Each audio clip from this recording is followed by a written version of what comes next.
All right, welcome to another episode of The Maker's Bar. I'm your host, Jennifer Loading, and we are so excited to have Damon Lembi here. He is the CEO and founder of Learnit. So excited about to hear what he's doing and all about this Learnit. So welcome to the show, Damon. Super excited to have you here.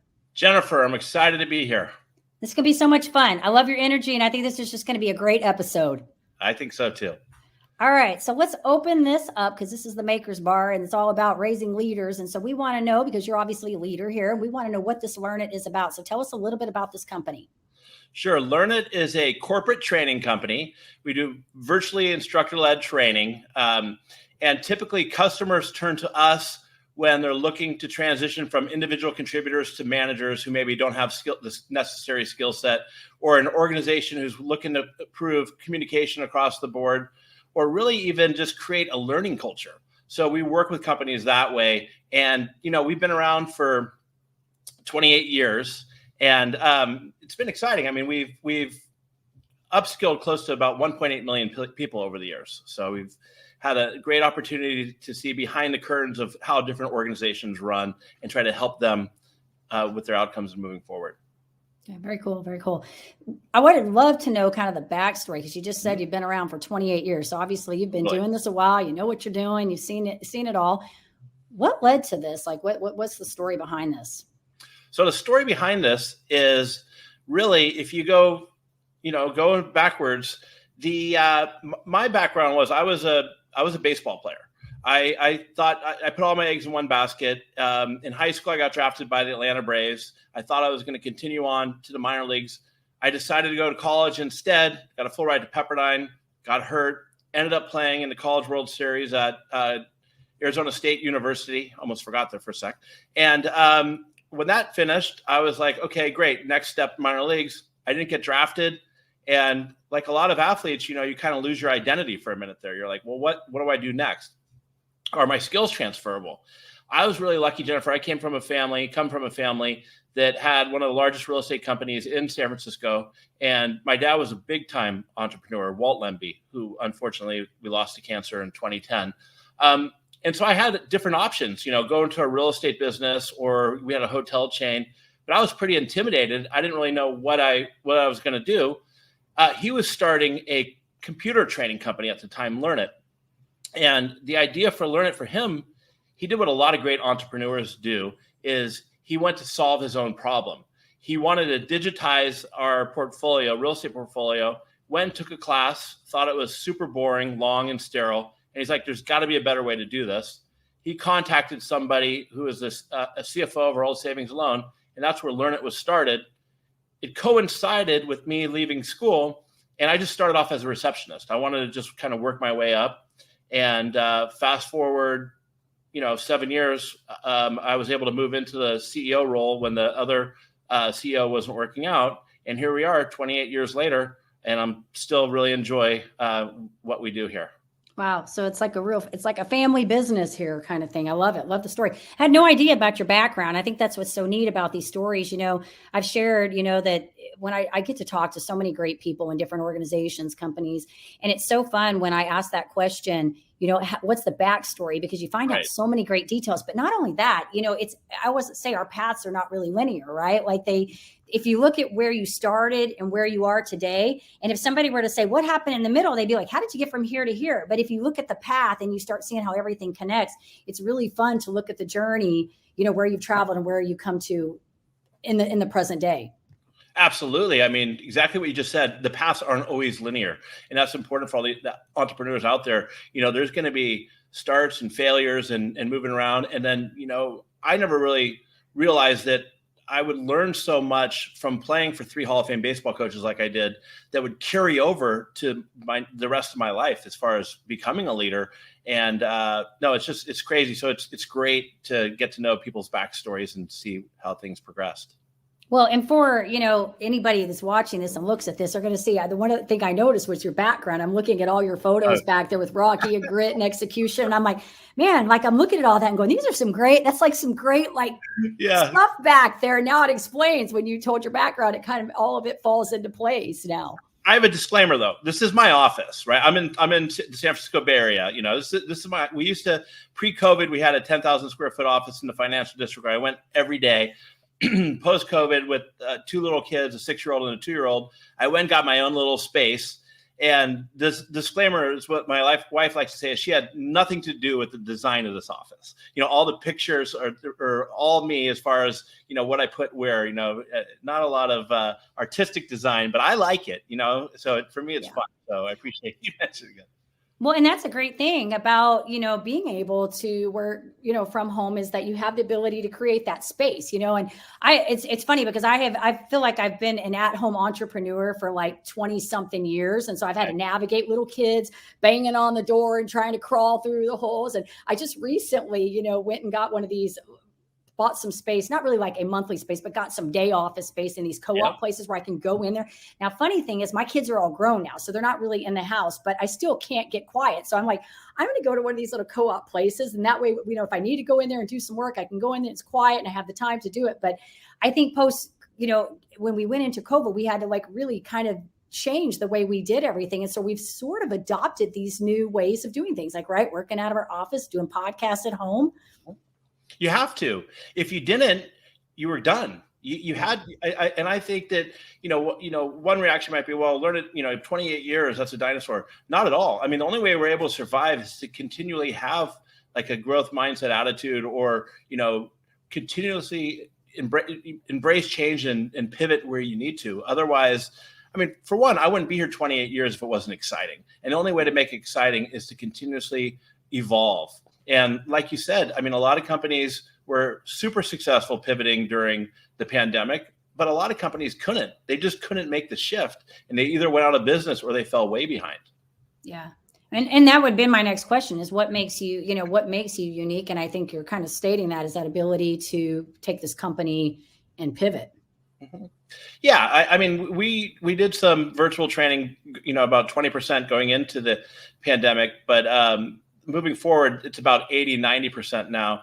And I think really what makes our company unique is I would say, is the talent that we have, the people that work here. I mean, I don't have any secret powers, but if I had one, I'd have to say it was the ability to attract, retain, and hire phenomenal individuals and give them the opportunity to deliver on their work.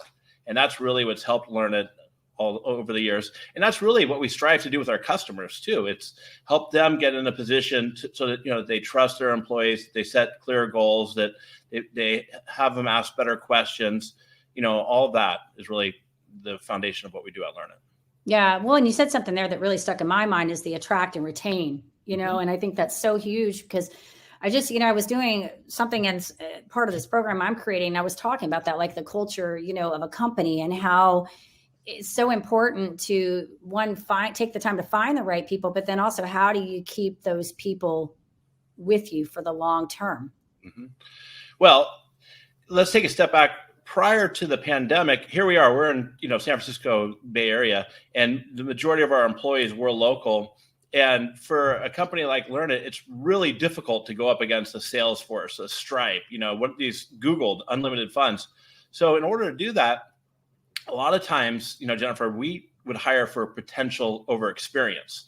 And we turn it into almost like a training ground. You get these great people who had the values that are important to us as a company, and you give them the space to you train them up, you give them the space to be successful. And some of them will stay 2 or 3 years and then they'll move on. I mean, that's one of the things I'm super proud about is, we have individuals who are at the C-level at Autodesk now, who run major student debt companies, all kinds of phenomenal talent. And some individuals we've had have been here 15 plus years. And I think a lot of it is because we give them the opportunity to try things, and we have patience with failure, and we try to make this as much of a learning culture as possible. I love that. I love that. One of the companies I was looking at, and you will appreciate this, is I was studying Zappos and their culture and how they bring people in. And one of the things they said in the beginning was like, if we couldn't sit down and have a drink with this person, do we really want them on? So I like this idea that you're creating this space where they can make mistakes and learn from that. And it's not a taboo thing to do that, right? Like, and I think that's so important, is that employees want to be heard, right? Like they want to be heard in that space. And if they're not being heard, they don't quit companies, they quit people, right? Well, absolutely, especially the Gen Z and the millennials. I mean, and that's what's been really helpful for us is a lot of the business we get comes from organizations that do these pulse studies. And one of the things it says is that, they don't have enough personal development and growth. So, investing in your team is so important. But I think, they say that Gen Zs want more purpose. Well, I think everybody wants purpose to some level. They just want it more clear. And so I think that that's one of the keys to keeping employees is to let them be heard. And also, if you should be getting ideas and innovation from all levels of your organization, the frontline workers to the people in the back office, everybody has ideas on ways to do things different or better. And you just can't stay in the status quo. You got to be flexible and open to evolving. It's good. It's good.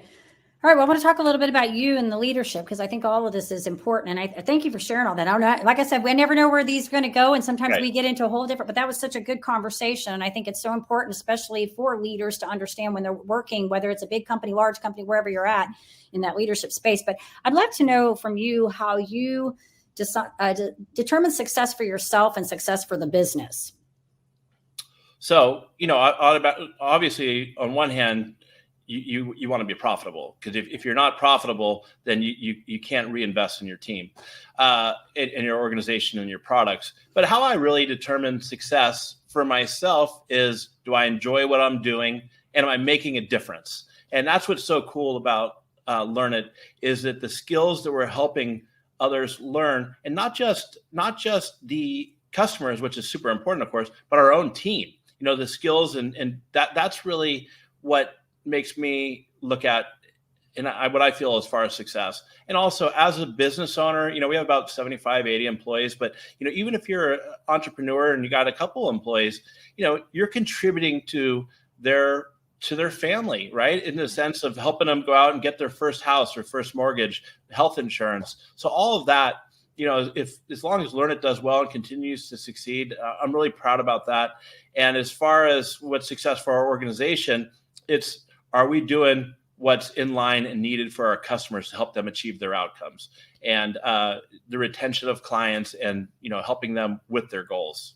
Yeah, that's good. Well, and I can sense your passion. And I think that's so important as the visionary and the leader of a company, because if you don't have that, nobody's going to follow you, right? Like nobody's going along with this. And I think you touched on so many things that I hear a lot of leaders talk about, is really just being able to do what you love doing and serve others, right? Find a way to take your passion and make it something that you can help other people, benefit from, and on both ends, the employees and the customers. It sounds like you're able to make that happen. Yeah. I mean, I look at it like, sometimes, Jennifer, you have to take a job because you got to pay the bills. Right. And there's nothing wrong with that whatsoever. But whether you're a leader or an individual contributor, and by the way, my definition of a leader is you don't have to lead a team of 250 or 1,000. I think leadership, and I'm curious to see what you think, it starts with self-leadership. Are you holding yourself accountable? Are you being consistent in what you're doing? And are you doing things with integrity? That's to me, that's what real leadership is. And so, but yeah, that's what I think. Yeah, absolutely. I agree with you 100% on that. I think it starts with us, right? And I love, you probably follow John Maxwell. I love him. He always says everything rises and falls on leadership, right? And it's kind of like, I use that mantra with everything, because I think that, yes, it starts with us. It's our daily habits. It's how we show up. It's how we treat other people. It's how we do our day in and our day out that makes the difference. And I think that, organizations that have great leadership. And leadership is, you said something early on that I really picked up on. It's not about micromanaging people either. It's about giving people the space to flourish and acknowledge where they are, right? And I love, there's so many things about what you've said in here. It's, not taking things personal. And I think that all exhibits great leadership. Yeah, I mean, and I'm far from perfect. We all have our ups and downs, and learning. But I think what you just said is, I think it starts with showing up, doing the right thing, and leading by example. Because if you don't, your team, if you're not authentic and transparent with your organization, people aren't going to get behind you. They want to, they're investing a lot by being on your team, and they want leaders that they can trust, and that they believe that these leaders have their best intention in mind. Yeah, I agree with you. I want to ask you kind of another question on failure. You mentioned earlier about the shift from the baseball, and I think that was like a personal, thing that you had to navigate. But how do you maybe share a failure that was later became, a valuable lesson or maybe a success in your business, something that led to success? Well, I got two different ones. One, early on, it was, back in the .com days, when everything was blowing up, I really wanted to expand. I wanted to open up offices in LA, Phoenix, New York, and we did, against what the rest of the board really wanted to do, which was made up of, my dad's like, hey, you know what, things aren't as easy. I didn't really look far enough in the future, and it was a big mistake. If I wasn't as fortunate to have the backing that we did, we would have went out of business. And so how that was really helpful is going forward, it was, you could have strong opinions about things, but you need to bring in and get other opinions and really look at, what is, I call it, Jennifer, I coined this term, I use my book. It's called purposeful awfulizing. It's looking at a big decision in like a year or two in advance and say, what is the worst case scenario? What is the worst case scenario? And if that worst case scenario happens, can we survive that? Because if we can't, then we need to pivot and try something else. So that was something that really helped me open my eyes to decision making, and I use it. It has been a big help and success moving forward. The other failure, and this is just a specific example, but it's happened a lot. It goes back to talent and people on your team. There's a gentleman, great guy. His name is Joseph Patty. He was referred to Learnit by our old HR manager. She went and worked somewhere else, a rideshare company. And she's like, I got this great guy. I think he fits right in with your culture and your values. So I met with him, thought he was great, put him in sales role because that's really what we needed. He gave it everything he had, and he just couldn't handle it. He just couldn't retain the information from the discovery call. He just didn't do well, completely failed, which was a failure for me. I look at it for putting him in a role like this. But instead of just cutting ties with Joe, I thought to myself, hey, and I spoke to him, hey, you're the type of person that's great for our culture. Is there another role that your strengths are more aligned with? And so we sat down, we talked about it, and he had a strong love for technology, and he had some acting background. And, for the last 7 years, he's been like our top office apps instructor. He's phenomenal. And I'd put him in the top 5% of the instructors we've had of all time. So that's an example of taking a failure and getting curious and figuring out, how you can pivot with somebody on your team and putting them in a role for success. So it's something I'm proud of. And I've got several stories just like that we've worked on for our team. Yeah, that kind of leads me, I guess, maybe to a different topic, is recognizing the strengths in your people and how you do that. Because if you think about, organizations, I mean, they talk about like this quiet quitting comes up a lot, right? Like you hear this and you think about, I recently attended an event where they were from human resource, and they were talking about what do you do with like those middle people that are in that stagnant spot within a company. They're like the loyal people, right? Like they show up, they do the work, but they're not the high achievers. And like, what do you do with them, right? And this comes to mind when I think about that, is having those conversations to find out, hey, are they maybe in the right place where they are thriving? And how do you recognize when it's time to maybe move them in a different position? or just move them out of the company too. Yeah. I mean, I look at it like I'm a big believer in the team, that we're a team, not a family. Now, I'm friendly, and I think as a entrepreneur, as somebody who leads a team or a company, that your responsibility to your staff and to your customers is to assemble the best team possible and put the best team on the playing field. And you brought up loyalty. I think it's important. Yeah, it's great. People are loyal. You need to be loyal and transparent to them. But, the person who might be your operations manager when you're a small 5-person startup at $100,000 may not be the best fit as a COO when you're scaling from $5 to $50 million. Right. And so there's, whether it's called the term top grading or just having honest conversations and help move people into different roles, or it may just be time to leave. And we've had that both ways. I mean, we've had some employees who've been with me for 15 years. And I've sat down with them and had conversations like, hey, you know what? You've hit your ceiling here. You need to go out. You're just on autopilot with your work, and I know it may be difficult for you, but it's time for you to go. And, this one individual I'm thinking about moved on to, I believe, Okta, where they've been incredibly successful, but they would never get out of their comfort zone if we didn't have those types of conversations. So it's more of, team over family. Family, you can never uninvite, Uncle Bob to the Thanksgiving dinner, right? He's always going to have to show up. Right. But I think it's important for entrepreneurs and for individuals who work at organizations to think that it's not like a lifetime commitment, that you have to stay somewhere. I think it's important that your goals align and your strengths with the company. And at some point that may mean moving on.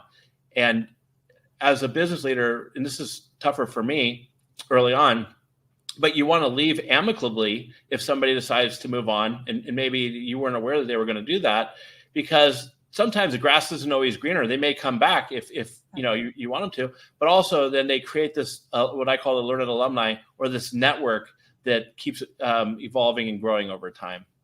Yeah, that's good. I think it gets back to maybe having those conversations. You said, honest conversations and being transparent with your people so that, hey, I think, when you're in those spaces, people really rather have honesty, right? Like they rather have that conversation of let's be upfront. And like you said, if it's a situation where, hey, we got to move them or let them go, I think they respect that in the end when you have those honest conversations rather than it being, leaving not amicably, right? We want it to be a peaceful transition. Obviously, it's not always, but I think when you have those conversations, it's always better. What I tell a lot of when we work with customers and also with different managers that Learnit, first of all, if you have to let somebody go, it shouldn't be a surprise. I mean, it should be a lead up. I mean, there should have been conversations, performance conversations, and transparency. And at the end of the day, when they let go, I mean, Jennifer, a lot of people are relieved, I mean, because they're not succeeding in what they're doing. Right. And, they probably get up in the morning and go to work or turn on Zoom these days or whatever it is you're doing. And they're like, oh man, this is miserable, because they're just overwhelmed and they're failing. So sometimes it's a big relief to them.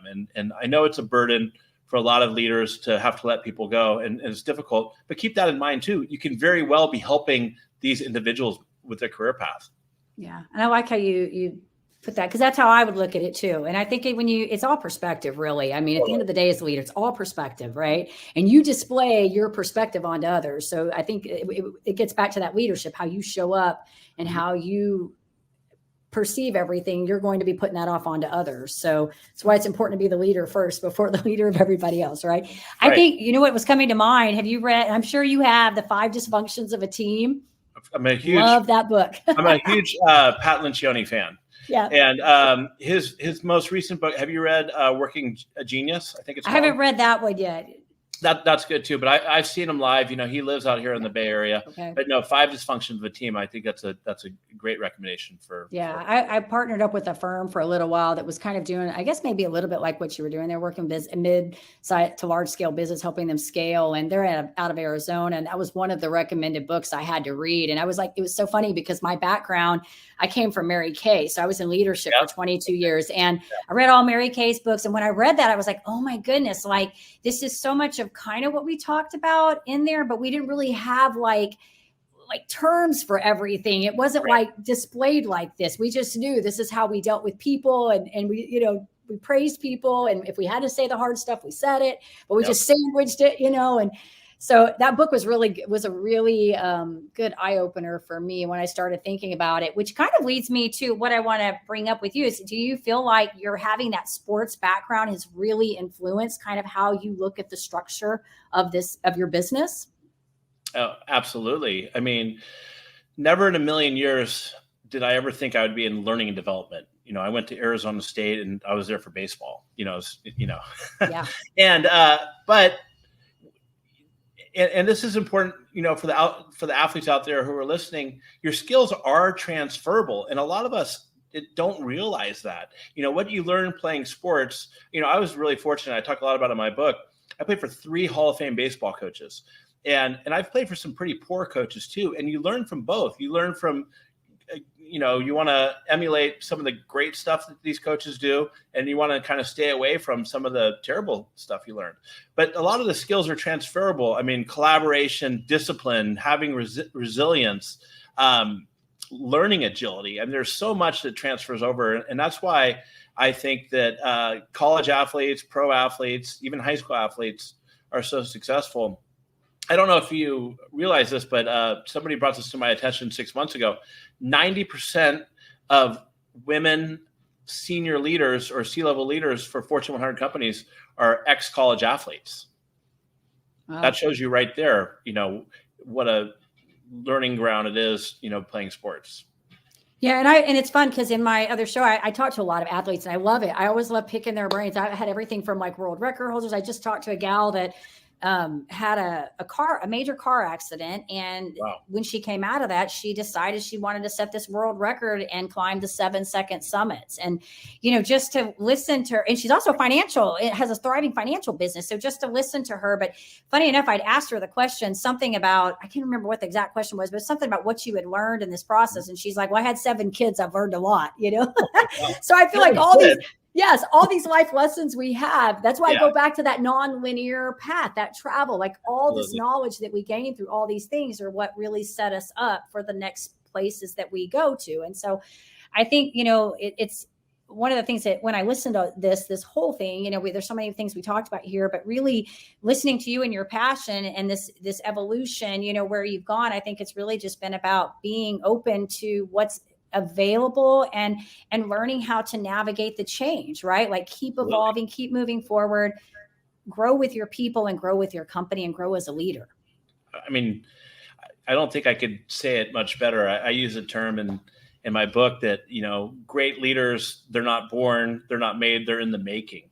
And the whole difference between being a know-it-all and a learn-it-all. Know-it-alls are these leaders who they have it all figured out. They got all the answers, right? And it's my way or the highway, and they're not open.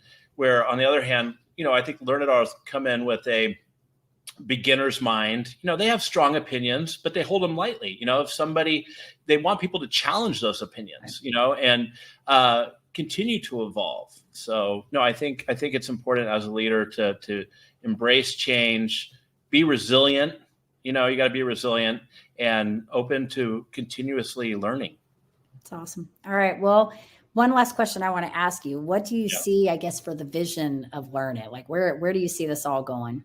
So, I think that for the vision of Learnit, what we're working on is where our classes, we're building our content, stackable. So you have a set group of skills and, they keep progressing upon each other.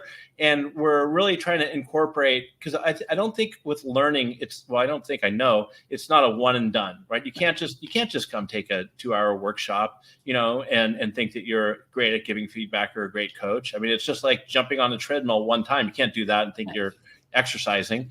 And so we're really working on building out and enhancing our content so that it's more of a stackable skill set of classes. And in between the sessions, we're incorporating, everything from virtual reality to gamification, whatever we can do, Jennifer, to help make content more sticky, to improve the retention.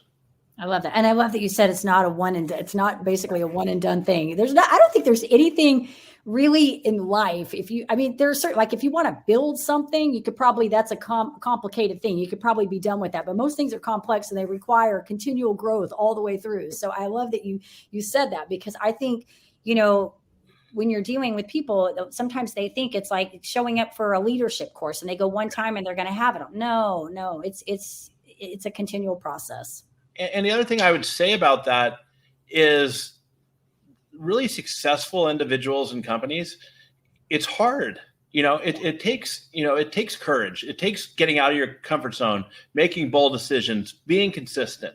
And I think there's studies out there that have proven that if you want to be successful, you got to address your fear or whatever it is head on and put in the hard work. I don't think there's really any substitute for hard work, especially for this audience of entrepreneurs. I mean, it's not a linear path, so you're going to have successes, but you're also going to have quite a few failures. Yeah, I agree. That you can learn from. This has been good, Damon. Well, if our audience wants to get in touch with you, maybe they want to learn a little bit more about you, learn a little bit more about Learnit. You definitely have a remarkable journey. It sounds like a fun one. Like I said, in the beginning, I can tell that you're passionate and you love what you do. And I think that's so important, because the day you lose that, it just is not good, right? So I'm glad that you're enjoying it and you feel like you're making a difference, because that's what matters here. But if they want to get in touch with you, where would you like us to send them? Sure. You can go to my company website at learnit.com. It has all our classes. But I'd recommend connecting with me on LinkedIn at Damon Lembi. Okay, perfect. Well, this has been great. I want to thank you so much for jumping on here, for all your authenticity, passion, energy, all the fun stuff, and sharing with us. Thank you so much. Thanks for having me.